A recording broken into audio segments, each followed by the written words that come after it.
With the 14th pick in the 2020 NFL Draft, the Tampa Bay Buccaneers select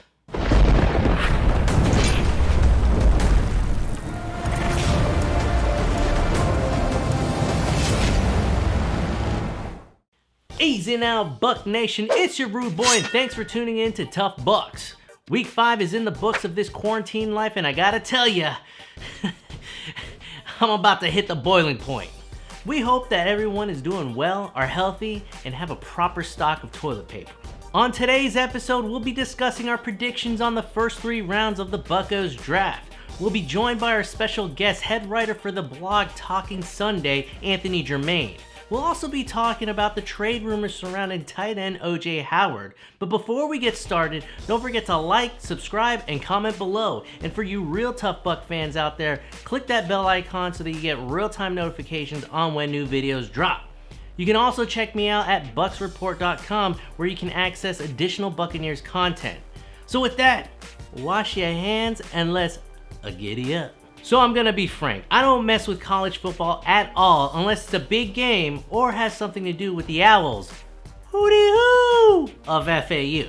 Now don't get it twisted, I love this time of year because I get to be more familiar with the top prospects around the nation, especially the positions of needs for the Buccaneers. What the Buccaneers do in the draft was dictated by what they do in free agency.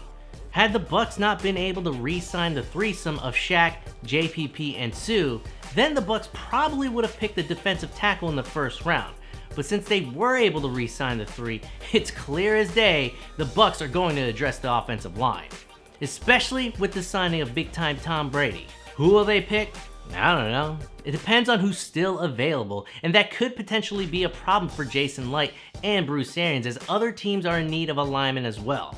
The top 5 linemen in this year's draft is Mekhi Becton from Louisville, Tristan Wirfs from Iowa, Jedrick Willis Jr. from Alabama, Andrew Thomas from Georgia, and Houston's Josh Jones. I'd be happy with any of them, but if you ask me who I would pick, I would go with the Bulldog Andrew Thomas because of his versatility and his run blocking ability. In my mock drafts and others I saw online, Thomas was the best lineman available. I know, a head scratcher. But I mean, come on, there's a reason why they're called mock drafts. The Bucs have their fingers crossed, hoping other teams don't pick up an offensive lineman. There are rumors out there that they could potentially draft up, a scenario that I don't think will happen, but then again, this is the draft and anything is possible. In the second round with their 45th pick, the Bucs have to go for a running back. I'm not taking anything away from Ronald Jones. I think he's a great back who's explosive and has improved on his pass catching, but outside of him, there is really no one else who stands out. I mean, I like Dare Ogunbowale, but he's not quite there yet. The top 5 running backs in the draft are DeAndre Swift from Georgia, Clyde Edwards-Helaire from LSU, J.K. Dobbins from Ohio State, and Wisconsin's Jonathan Taylor. In my mock drafts, both Clyde Edwards-Helaire and J.K. Dobbins were available at this point in the draft. Both are excellent pass catchers, but if either of the two were still available, I'd go with Clyde Edwards-Helaire from LSU. He's explosive, patient with his runs, an excellent pass catcher, and puts in the work as a pass protector. In the third round with the 76th pick, I think the Bucs will likely go with a wide receiver. I know what you're thinking. Why? We have the best receiving duo in the league. Which is true, but the Bucs lost their true number 3 from last year, Brashard Perryman. Yeah, Scotty Miller and Justin Watson could potentially fill that role, but I think the Bucs need to bring in some competition to see who is the true number 3. There are a ton of quality receivers in this year's draft, and there should be some solid options for the Bucs. Van Jefferson from Florida, Brian Edwards from South Carolina, Chase Claypool from Notre Dame, and former Buccaneer running back Michael Pittman's son, USC's Michael Pittman Jr., could potentially be available. Out of the 4, I would choose Pittman Jr., and no, it's not because of nepotism, but because of his size and his familiarity with the slot position. So those are my picks on who I think the Buccaneers will draft in the first 3 rounds. Moving on, let's briefly talk about the rumors surrounding tight end O.J. Howard. In his first 2 seasons, Howard was very productive in Dirk Koetter's offense, combining for 11 total touchdowns, but in his first year with Bruce Arians, he took a giant step back with only 1 touchdown and several forgettable plays. There were even talks in the middle of last season of the Buccaneers potentially trading Howard to the New England Patriots, but that fell through the cracks because the Patriots were being frugal. It's no secret that Bruce Arians doesn't utilize his tight ends in his offense much, but surprisingly, Howard was targeted much more last year than in years prior. I personally don't think the Bucs will trade him, especially because of Tom Brady's history with tight ends. I think the Buccos stay the course with OJ and see how he performs at the beginning of next season. If there even is a next season. This is the first here on Tuff Bucs. I'm bringing on a special guest to talk about the Buccaneers draft. Our very first guest is the head writer for the blog Talking Sunday. He's the #1 jabroni, none other than Anthony Germaine. Anthony, thanks for joining us. It's a pleasure to have you on. What's up, Buck Nation and the rude boy Juan Agadello, Tampa Bay's #1 fan, huh? Thanks for having me on the show. How you holding up on the quarantine life? It's good, man. We're holding up over here. Like your boy said, and one of my favorite coaches in the league, Bruce the Goose Arians, penthouse now, house in a minute. So, things went 0 to 100 overnight with COVID-19, but we're all hanging in there. We're all strong. We'll get through it. I'm glad to see you're healthy. Anthony here is an Eagles fan. I know. I love reminding him about the 2003 NFC Championship where the Bucs literally blew up Veterans Stadium on its last game with Joe Jurevicius and Rondé Barber firing the cannons at will. Yeah. Thank you for reminding me of a very traumatizing event in my childhood. But, I think we both accumulated the same amount of Super Bowls since then. So I think I'm good with it. Touché. Anthony, I know you're a big NFL nut, and I wanted to get an outside perspective on the matter. So with that, Germaine, the Bucs have the 14th overall pick in the draft. What do you think the Bucs will do in the first round?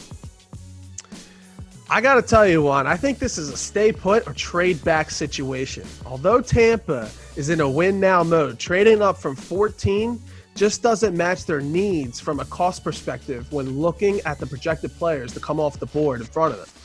Whoa. Pump the brakes. Not even a trade up and go get one of the better tackles in the draft like Alabama's Jedrick Willis Jr. or Tristan Wirfs out of Iowa? I mean, I'm pretty sure those two are going to be long gone before Tampa Bay's ship is even seen on the horizon. But, and even if you guys were to move up and go get those guys, you're going to give up way too many assets. It's not worth it. As you know, and all of Buck Nation knows, protecting a 43-year-old Tom Brady is obviously one hell of a reason to go up and get one of those guys. But here's the weird thing. According to Pro Football Focus, the Bucs offensive line is actually ranked 7th in the league, which is 3 spots higher than the line Tom Brady played behind last year in New England. That's a good point about the offensive line ranking, but you have to factor in the Bucs potentially moving on from veteran tackle DeMar Dotson. The need for this position is really to fill that void. So if they're unable to get a top-tier offensive lineman in the first round, who do you think they'll get? So the Bucs actually have a luxurious position here. If they don't get one of these offensive tackles, the next best available position would be either to get a corner or a safety. I mean, that Buccaneers secondary has been getting shredded the last couple of years. Are we ready to, put a plug into that? In my opinion, the best thing for them to do is stay put or trade back, accumulate more draft capital, draft for need while still getting the cream of the crop in the secondary. That's a good point, Anthony, but tell me, what would the Bucs need to happen for them to be able to snag a top 5 lineman? All right, so this seems to be the main focus for fans. They want a lineman, so I think 2 things need to happen here. One, Justin Herbert and Tua Tagovailoa are going to need to be drafted before the Buccaneers select at 14. That's going to open up a slot for them for a tackle to fall.